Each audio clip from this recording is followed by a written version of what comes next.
Good morning, everybody. I hope this video finds you well.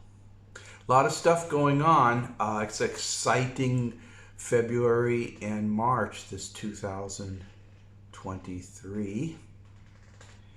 As I've mentioned before in my writings, there has been a pivotal point that kind of swapped. And of course, if you're watching the Western news, you'll be unaware of this. But yeah, there's been something that's big change. I'm not talking about Ukraine either. I'm talking about global geopolitical situation. Some people, especially if you're Americans, will notice that there seems to be an acceleration of the decay and discord. Those of you who pay even a trivial amount of time on the news seem to obviously see that the United States is mucking around all over the world, and it's constantly getting its fingers and hands and palms slapped fiercely. But there's something else that happened, and I wrote about this. There's a Casus Belli that was, I hope I pronounced it right, but I probably pronounced it wrong. It's Latin. It is I think it's Latin. Boy, maybe it's not. Anyways, it is justification for just cause and righteous action. Basically, this is a document that is formal. It's a formal declaration to the people of its country that we need to go to war. It's Casus Belli. So it's not a document written to tell the world what you're doing. It's a document written to tell your population what you're going to do next. And I wrote an article saying that both Putin in Russia and Xi Jinping in China generated this document, each one. And I printed it.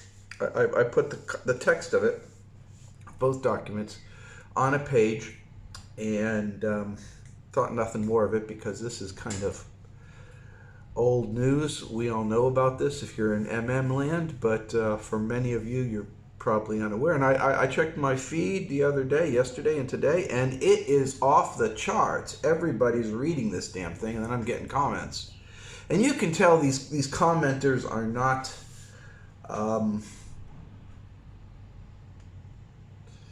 regulars. You can tell by the comments who they are, where they're from, by their use of terminology or their lack of manners. And you can also tell where their mindset is. They don't, a lot, newbies who come to MM don't realize that everything is policed. It's not a free-for-all. You don't have rights when you come to my website. You are a guest in my home, and I'll scoot you out if you are foul, piss on my coffee table, or kick in my television set. And if you do really bad stuff, I come after you. So,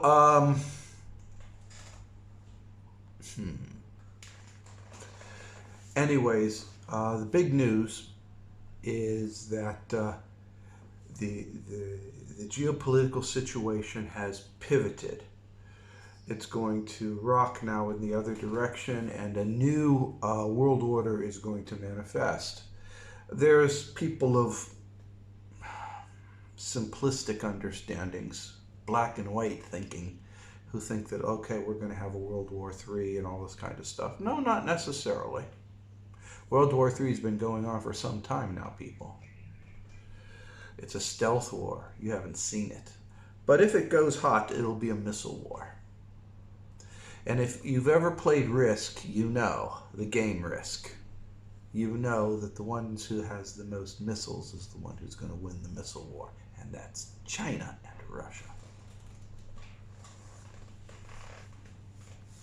So But I'm not going to dwell too much on that. But what I do want to dwell on is some summaries. You see, people, we are moving into a very exciting time on the globe, and I'm optimistic. I know it's scary because you read Western news that's led by disinformation experts, and there's a lot of stuff going on in the United States. It's just really a crap fest. Everything from woke schools to massive crime. I mean, it's all in decay. It's free fall right now. So the Wild West, the United States has become the Wild West. But I am optimistic for the United States. I happen to believe the United States is going to pull itself out of any of this crap. It's got a ways to go, and it's not going to happen overnight, but there are some directions. Marco Rubio in Florida had a speech, one of many that he's going to do, arguing that the United States has to get control of its military-industrial organizations before they totally wreck the United States, and then that money needs to go back to repairing the needs of America. It's a good first step, and the neocons will probably have him assassinated for saying that. That's just supposed to be a joke, and it's said in half jest, but it could actually occur. Anyways, there's other people that's making the same noise. Meanwhile, in Australia, the Australians are kind of waking up to, well, look, it looks probable that the United States can't win against China, so where does that leave us? And they're saying, ooh, it's better that we make friends with China and walk the middle neutral line than trying to tie ourselves and anchor ourselves to the United States, which is going down in flames. So you have that. And meanwhile, you got the neocons all over the place. They want war, war, war, more guns, and all this kind of stuff, and they're just going to keep on doing it. It reminds me of a scene from a 1980s movie with Richard Pryor, where, no, not Richard Pryor. It's called Trading Places with Dan Aykroyd. And in this, a poor person is traded places with a rich person, and then they play the stock market. And there's a scene at the end of the movie where they scammed everybody. They scammed the scammers. And their stock is going up, up, up, but they told the stockbroker to keep on buying no matter how far down it goes. And there's a scene where he's just taking orders and buying all kinds of stuff that he can't do anything. Basically, the bottom line is that they lost and lost big. But the final scene where the stockbroker is like taking orders and taking orders, he can't even get so many orders. It's just people want to unload stock as quickly as possible. And it's a fiasco. That's what's going on right now in the United States. It's like these neocons are like, more war, more bombs. They don't know. They can't. There's no off-ramp for them. There's no brakes. There's no emergency brakes. They can't even downshift in the clutch. They are just fucking out of control lunatics. And that's what's kind of going on right now. Pretty fucking pathetic, if you ask me. But what? That's it. So, so we got this change. Now, what I want to talk about in this is I want you all to see the big picture as I see it. And you don't have to agree with me. Everybody's seeing their own pictures. Gonzalo Lira is talking about mostly Ukraine-centric with some global geopolitics thrown in. You've got Duran doing a lot of geopolitics, focusing a lot on Ukraine, doing some China stuff. You got Redacted kind of all over the place, doing a little bit of woke, doing a little bit of this, doing a little bit of that. You've got Jimmy Dore saying this and that and this and that. But people, I'm going to give you the basic overview from my understanding, based upon what I communicate with my friends, mostly retired Black Ops folk, and of course my association with the DC. Okay, so let's talk a little bit about that, okay? Now, of course, much of the Black Ops stuff you never hear about. If you do, it's reported as something innocuous. Okay? Anytime you hear something, okay, here we go. The United States is going to increase its advisors to Taiwan to 200. Okay, so what? They're just going to increase it. They're increasing bombs. They're not changing new types of weapons. They're just increasing numbers. So why do you need advisors? Meanwhile, simultaneously, there's an effort to purge all the upper leadership ranks in Taiwan. These two separate articles are probably something you can find if you do Google search. They're not hidden. What is hidden is what's actually going on. So that's the way operations work. They show you a little part and then they give you a distraction so you go down some wormhole. Okay? In this case here, but you guys didn't know this. Do you know that South Korean army is all controlled by American generals, American colonels? It's all American controlled. That entire military is controlled by the American. That's what they're trying to set up with Taiwan. Just like the Ukraine military is controlled by, well, it's NATO. It's not necessarily the United States. And those generals that are controlling it, well, they're retired. They're retired. How do we know? Well, the Soviets captured a number of these generals. And they're all retired from service. So you've got the Ukrainian militaries fighting against Russia that's using American weapons, that's using American uniforms, using American battle doctrine, using American strategies. That's all American, controlled by Americans. If that's not proxy war, I don't know what is. Anyways, the point is that while you see these two little items in the news, the real thing that's going on is that the Biden White House and the Pentagon flew over to Taiwan. They had a nice talk with the leader of the DPP there, and they said, we're going to put our people in front of the military so that the Taiwanese fights to the last Taiwanese. We can't allow Taiwan generals and Taiwanese people to be in control because they will just surrender. We need them to be fighting the whole time, so we're going to put Americans in charge of that. So that's what's actually really going on. Not being reported, is it? Yeah, I figured. But that's just a microcosm of the bigger things that's going on. Now, as I said, I remain optimistic for the United States. Optimistic for the United States. Optimistic. Meaning that I see the United States approaching a low and then a climb up out of this total fuck fest that it's in right now.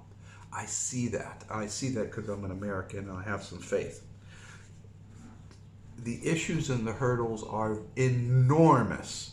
Absolutely enormous. Anybody who thinks that America can snap their fingers and factories come back is an idiot. Corruption has got its tentacles and fingers in everything in the United States right now. Everything. The only way you can truly get rid of it is to amputate, excise, and burn out the rot. And it's a lot of rot. Okay? I don't see that level of change happening immediately, but I do see the beginning of a desire to make changes. The first change that needs to be done, you do 1, then 2, then 3, then 4. You do systematic serial changes. The first thing you need to do is get the hell of those neocons and the military-industrial complex out of running the government. That's the very first thing you need to do, because if they are not stopped, America is going to flip the table and it will be destroyed. America flips the table, tosses all the pieces and the table in the air. China and Russia are going to erase the United States. And if you people think, well, America's big and strong, you don't know the true situation of the United States. Okay? Rot doesn't just affect the government. It affects everything. So, but I like I said, I remain optimistic. And so there's this change in the United States that is just beginning to happen, and it could still wither on the vine as these little sprouts start to growing. They could be cut off by all kinds of factors because the rot is too deep, too embedded. But, so I'm optimistic. What does the domain commander have to say? Well, the domain commander says that it's no surprises here. All of this has been planned and gamed out. All of this has been planned and gamed out before I was born. Before I was born. Okay? And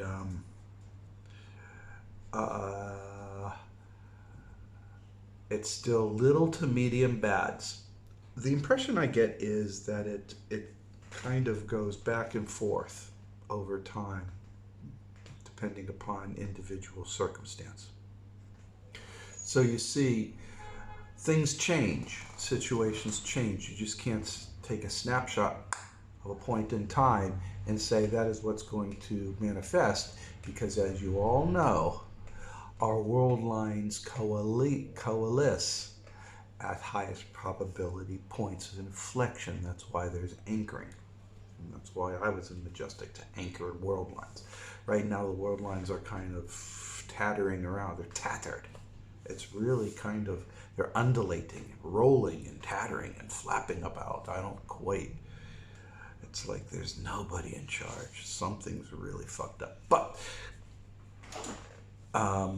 apparently from the domain commander, this is expected. There's no real surprises. That DC understood that there's going to be some pivotal points. We're achieving this. There are going to be casualties in that. And there's going to be good and bad as a result of this. And that's why the domain commander calls little bads initially, then swapped over to medium bads. The impression I have right now is it's somewhere between little and medium bads, with thermonuclear war being a big bad. So I'm being told that you don't have to worry about thermonuclear war. That's what I'm being told at this point in time. So I hope that makes you feel a little bit better. I have friends who are near Perth. I have friends who are in the States and New York City and stuff, and they don't want any kind of thermonuclear war, and I certainly don't either. So that's a bit of good news. But what's happening now is a scramble for a new world order. The United States is pushing for a rules-based order. The United States makes the rules and the proxies follow them. And they want to carve up the globe with their rules-based order occupying most of the world, and then an isolation of the rest of the people, the evil communists or the evil totalitarians or whatever. That's not reality. That's propaganda, but that's what they're trying to do. They actually believe it. They actually believe this kind of bullshit, but they believe it. Anyways, so that's what's going on. The pivot point has changed, and some of the events that are going on right now is both Russia and China have told the United States government, the Pentagon, and everything, and through back channels, that salami slicing and this kind of push is over. Next time you push, it's going to be World War III. And they're really getting really tough on this matter now. So those in the global south, of course, are saying, yay, good for China. Somebody needs to bitch slap the United States. But, and it's true. But China, it's sooner or later, you just don't push somebody. It's like a little kid. You just don't push and push and push until somebody pushes back. And that pushback time has occurred, and that's what's going on right now. And It could be a hot war, it could be many things. But one thing I'm going to tell you is a lot of these overt plans that we all think is going to happen, that Ukraine's going to win, Russia's going to be suppressed, there's going to be a pivot to Taiwan, or the Ukraine will just die down, Germany will become a pale vision of what it used to be, United States will be strong, and then there will be a Taiwan issue, and then Australia and Japan are going to come on in and fight China. Those scenarios are very unlikely to occur. Something else is going to occur. And the inklings that I have of that are all over the place. The worlds of probabilities, okay, people, can be from the most outlandish to the most trivial. The impression that I get from Domain Commander is that it's going to be events, noteworthy events, but not as catastrophic as we fear. And the impressions that I get from those of us who are kind of retired from black and gray operations is that nothing's really changed. The operations are still going on, but their effectiveness seems to be decreasing exponentially. And that is my report for today. I hope that you found this interesting. I hope you can use this information. I'm not some bozo who's just spilling out their guts and giving you my impressions. I'm some guy with a little bit of cred and a little bit of background, and I'm here in China and I'm telling you what's going on. You can take it or leave it, but that's the way it is. And with this, people, no matter what happens, be the best you can possibly be. Spend more time with friends and family. And that means eating food. Pay the money. Get a good meal. And people, sing a little bit more. Those of you who are country and western fans, you all should be singing some good country and western tunes. Or get around and have some barbecue chicken and sing some classic rock. Belt some good ones out, okay? All right? You'll feel a lot better. All right? Take care, people. Know I believe in you.